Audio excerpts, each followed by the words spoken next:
Communities, meetup groups, networking platforms have played a substantial role in the way I have built my business. And I'm sure it's the same for you as well. But there are some nuances as to how you can leverage your connections and memberships for your business growth and create sales opportunities within the community that you are a part of. And today's guest on the show is a master connector and cross-community promotions queen. So let's get her to reveal some secrets on business growth via community and collaborations.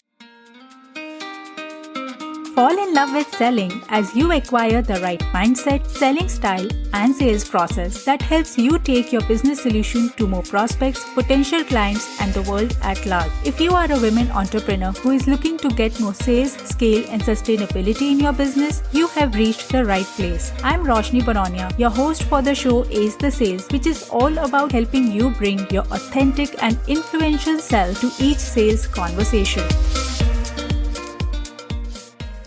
Communities, meetup groups, networking platforms have played a substantial role in the way I have built my business. And I'm sure it is the same for you as well. But there are some nuances as to how you can leverage your connections and memberships for business growth and create sales opportunities within the community that you are a part of. And today's guest on the show is a master connector and cross-community promotions queen. So let's get her to reveal some secrets on business growth via community and collaborations. Hey, Sara, welcome to the show. Hi, thank you so much for having me here. Sara, please tell us a little bit about yourself and what you do. So I am Sara Alepin. I am the CEO of District Bliss. We host networking socials that are really warm and approachable, workshops and events to help people skyrocket their business with ease. And we work with motivated entrepreneurs and creatives who want to develop really genuine and deep connections and support one another. That's basically my jam.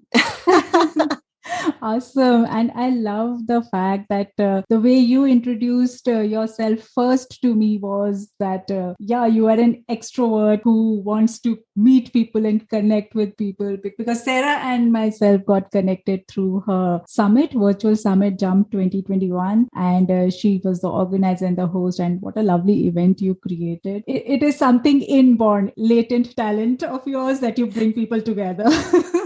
Thank you. I am a super extrovert and I love connecting people. It is one of my very favorite things to do. yeah. And good for you. You made this networking platform. Yes. So Sara, of course, you are a community leader and you love bringing people together to help them build and their businesses, build connections and grow more. So what are your top advice for business owners who join memberships or networking platform and how they can grow their business through communities and platforms like these? My biggest advice is show up. Commit to showing up because it's so easy, whether it is online or in person that you're attending these events. Show up with your video on if it's online. And even if the weather's bad or whatever excuse you want to give yourself to let yourself off the hook for in-person events, show up. Because when you consistently are showing up, you are always top of mind for everyone, including the community organizer. And you really build that know, like, and trust factor, not only to build out your clientele, but your referral network.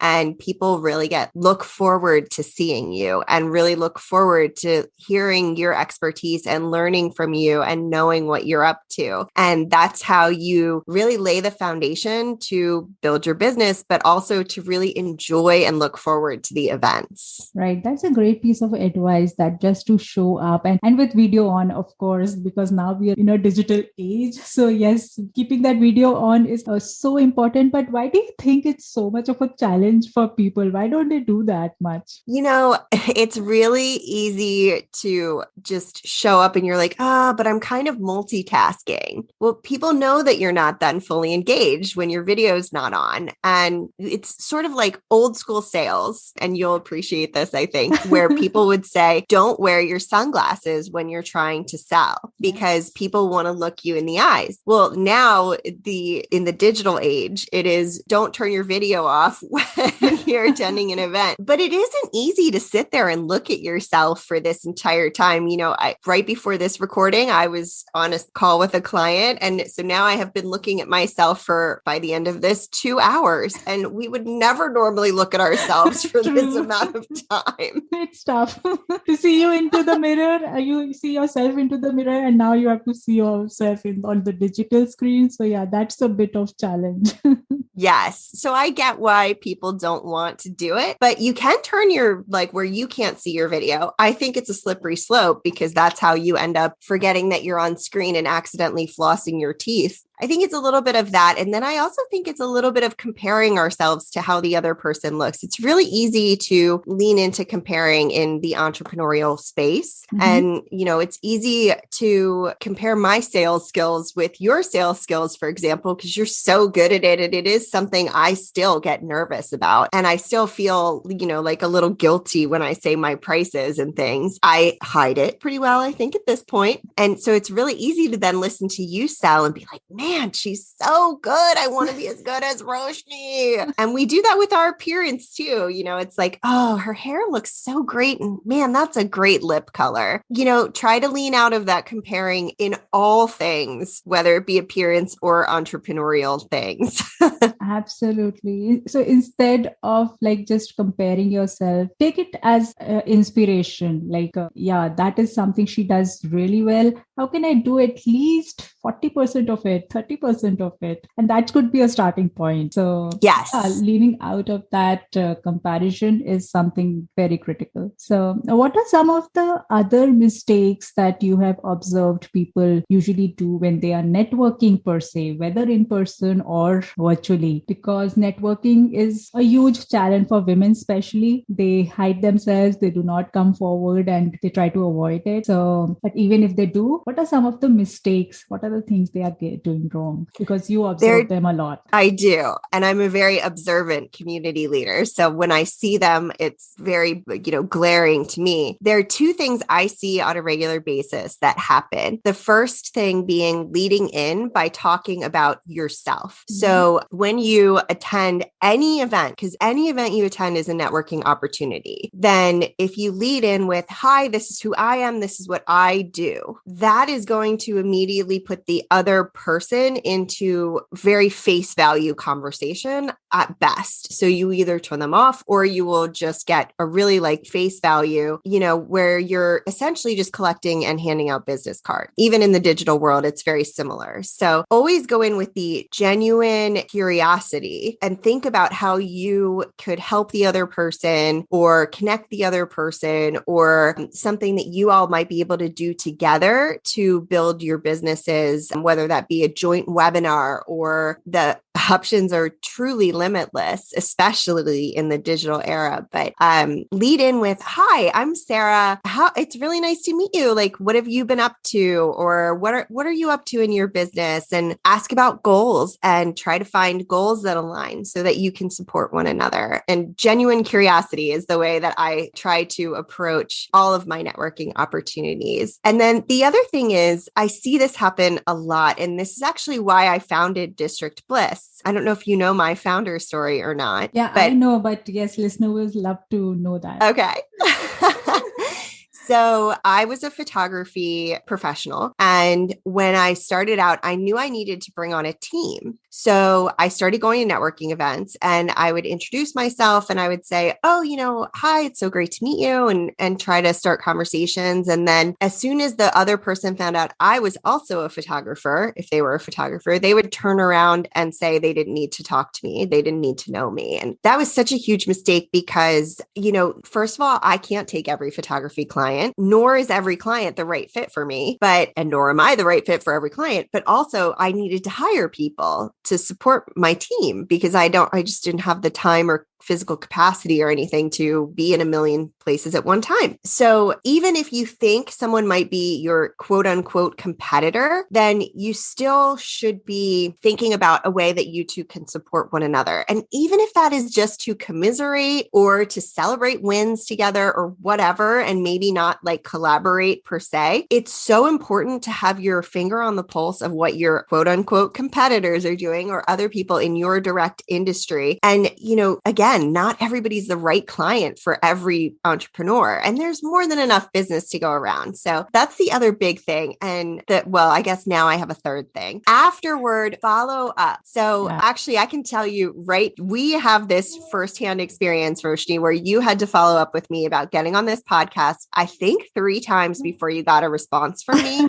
And it wasn't because I didn't want to do it. It's because I kept losing your email in my inbox. And you were on my list for like a month and a half of just like schedule Roshni.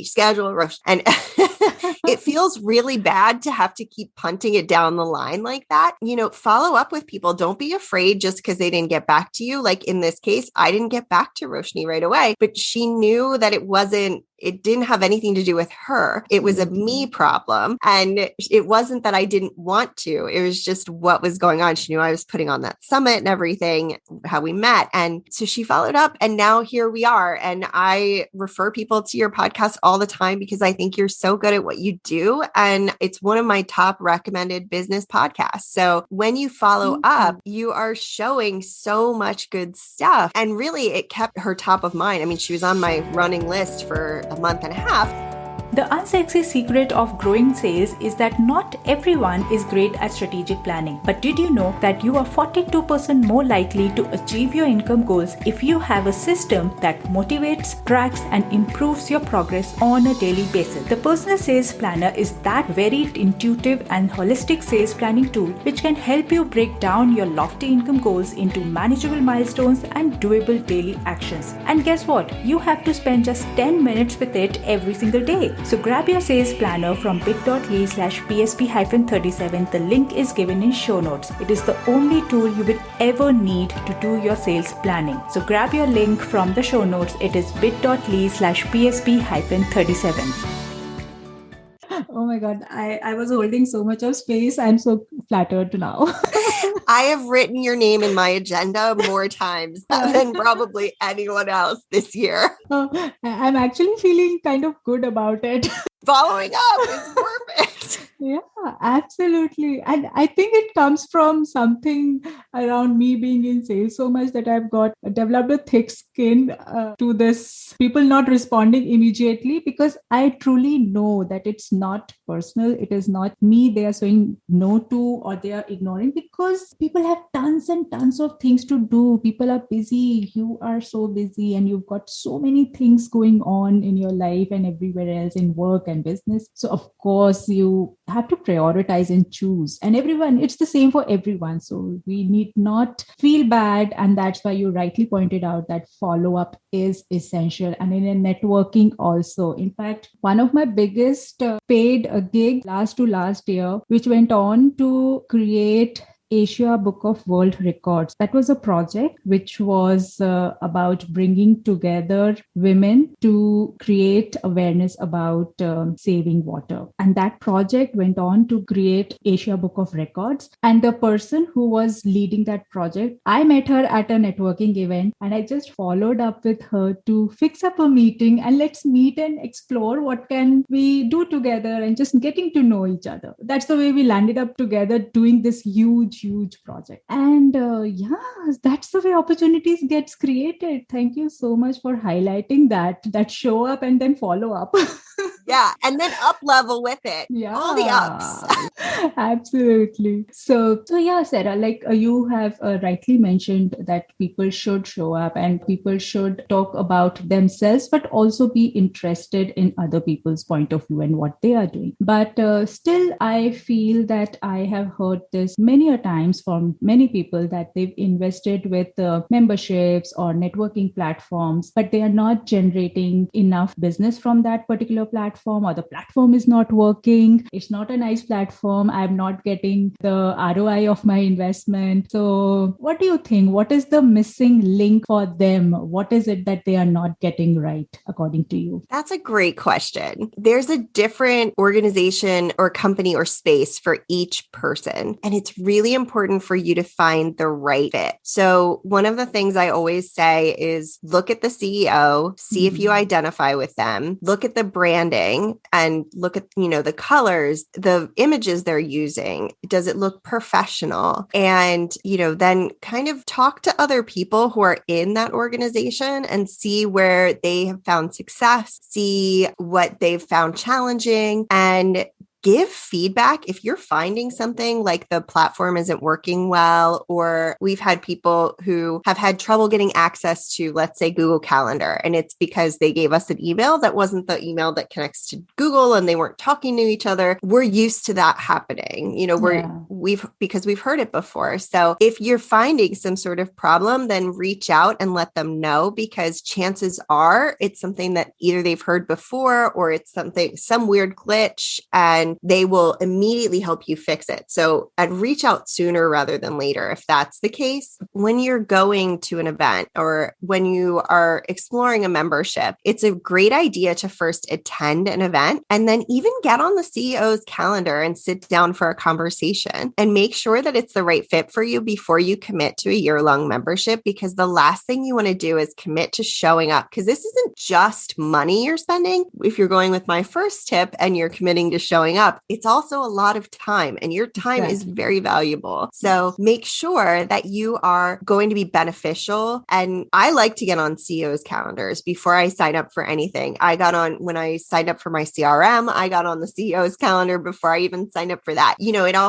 It lets me kind of know how serious they are about their client care, because then if I run into a problem, I know that person met me. And if I, reach out and say, hey, I found this link is doing something crazy and I can't, this isn't working for me, or I'm having trouble formatting, then they know, she's not just a crazy person coming at me. She's a very smart, very nice person who really cares about my company and is fully invested. So I think the first step is looking at the branding. Second step, attending an event. And third step would be get on my calendar. I mean, of course, they're going to open up their calendar. If they really, really care about having you as a member, they will do their darndest to open up their calendar to meet you. And then that they have your best interest in their heart too. Absolutely. Just get firsthand experience of how the thing is, how the ecosystem is, how the experience they are delivering to you is for you. Does it resonate with you or not? And then probably go in more and put more skin into the game and show up and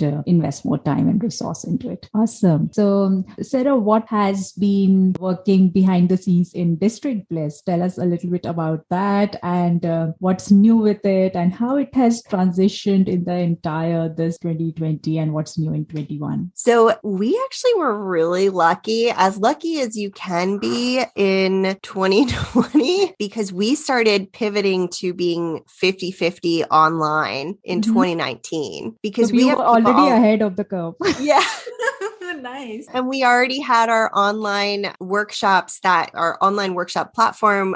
We use Teachable. That's my preference. There are a ton of them out there. It's another thing you should, when you really, if you're going that direction, test it all out first and find what you love. Because once you start it, you're invested and you're stuck. But so we were really lucky that we had people all over the world who wanted to attend our events and they couldn't come in person. So we were essentially live streaming and recording and then repurposing into our District Bliss Brainery. So it made it so that people could watch the replay and retake the course. And they're all like bite-sized chunks of the course. And people could attend virtually, but people could also attend in person. And then in 2020, of course, when the world exploded a little bit, we just went fully online. And I remember on March 17th, I had a phone call with Woman in LA. We were supposed to host an event on April 1st, and we were speculating whether that could possibly happen. So an interesting time frame, but we ended up hosting all of the same events. They just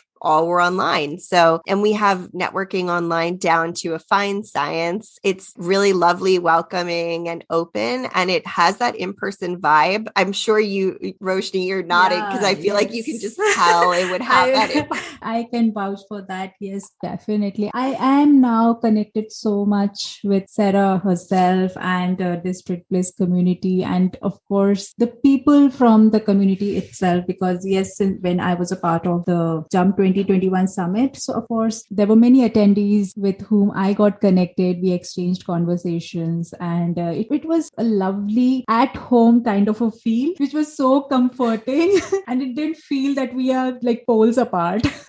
We are around the world from one another. Yeah. I think it's really important to connect as like heartfully as you can with other people, even virtually. I feel like I've met you in person and I have not, which is just bananas. I hope that ends soon. We will meet in person real soon. Yes. So we were very lucky that we had all of that sort of in our back pocket going into 2020. And it wasn't that difficult for us to transition, which was very helpful in retrospect. And I think when we are able to go back out into the real world safely and host events, and when people feel comfortable with that, then we'll go back to that hybrid where people can attend the events online or they can attend in person. And then we'll have specific online events. Because networking isn't the same. If we did an in-person networking event, it doesn't really translate to in online networking the same way a workshop might. Right. Absolutely. So I hope that era comes back soon when we are having real life events and in-person events, because that just takes networking to another new level. It really does. I love that I get to connect with people like you who are across the world with me or from me, and how I feel as though I can genuinely, authentically connect with you. But I miss those in-person events so much too. True. So yeah, Sara, that was a lovely conversation that you had with us on this show. So any closing remarks and message you want to share with the listeners? I would say, don't be afraid to show up on camera and don't be afraid to follow up. Those are probably the two biggest things that if I could impart anything on the listeners, really be courageous, step forward and show up as whoever you are. Even if that day you don't have makeup on, no one's really looking at you as critically. No one is ever going to be looking at you as critically as you're looking at yourself. So show up and then follow up. Yes, that is so beautiful that yes, you are looking yourself much more critically than others are. Yes. Yes. Great inputs and great conversations, Sara. It was lovely having you here. Thank you so much. Oh, thank you so much. And everyone, please make sure that you follow, rate, and review Ace of Sales, because Roshni is amazing and I love this podcast. Oh, that's so sweet of you. Thank you. Thank you so much for joining us today for this episode. I'm sure you were able to find some key learnings and takeaways from today's episode, which will help you grow your business to the next level.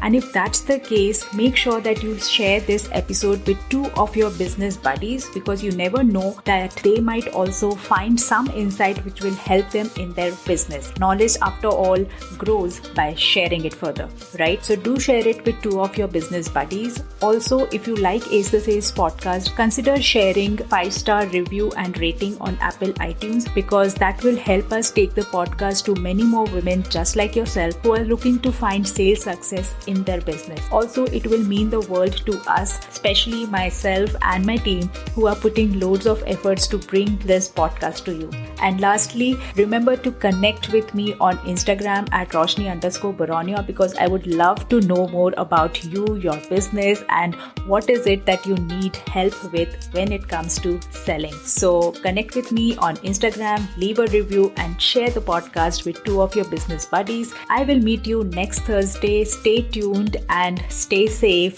and happy selling.